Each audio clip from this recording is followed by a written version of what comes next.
अस्सलाम वालेकुम dear clients, मां Shoaib Solanki representative of Abdullah builders Hyderabad. जी तो क्लाइंट्स लास्ट वीडियोस तव्हां ॾिठी तव्हां डुलेक्स टावर जो 12 एलिवेशन जो व्यू करायो जंहिंजो 90% कम कंप्लीट हुयो।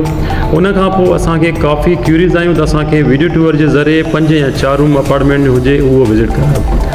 अॼु अव्हांखे 5 रूम्स अपार्टमेंट विज़िट करायां थो जेको डुलेक्स टावर में आहे। जीअं पाण इन थींदासीं और ड्राइंग रूम आहे with attach bath. Drawing room तक़रीबन 14 बाय 14 जो आहे जंहिंमें तव्हांजो फर्नीचर बआसानी सां अची सघे थो।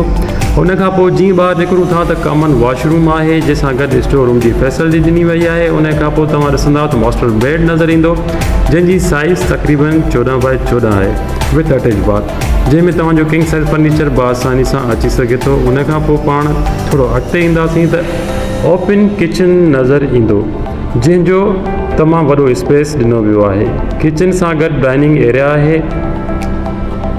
डाइनिंग एरिया सां गॾु टीवी लाउंज ॾिनो वियो आहे। टीवी लाउंज में तमामु ख़ूबसूरत व्यू ॾिसण लाइ बालकनी ॾिनी वई आहे। उन खां पोइ साम्हूं 2 रूम आहिनि। तक़रीबन 14 बाय 14 जो बेड आहे जंहिंजो व्यू तमामु बहितरीनु आहे। उन जी बालकनी जो व्यू जेको आहे रिवर व्यू फेस आहे। उन सां गॾु हिकिड़ो ॿियो रूम आहे। उन जी बालकनी जो व्यू रिवर व्यू फेस आहे जंहिंमां तव्हां हवा रोशनी खां बहितरीनु लुत्फ़ अंदोज़ थी सघो था। जीअं त नाज़रीन मां तव्हांखे 5 रूम्स अपार्टमेंट विज़िट कराए छॾियो आहे। जेकर तव्हां असां सां कॉन्टेक्ट करणु चाहियो था या पर्सनली फैमिली सां गॾु विज़िट करणु चाहियो था त हिन नंबर ते राब्तो कयो ऐं असांखे विज़िट कयो। Thank you so much.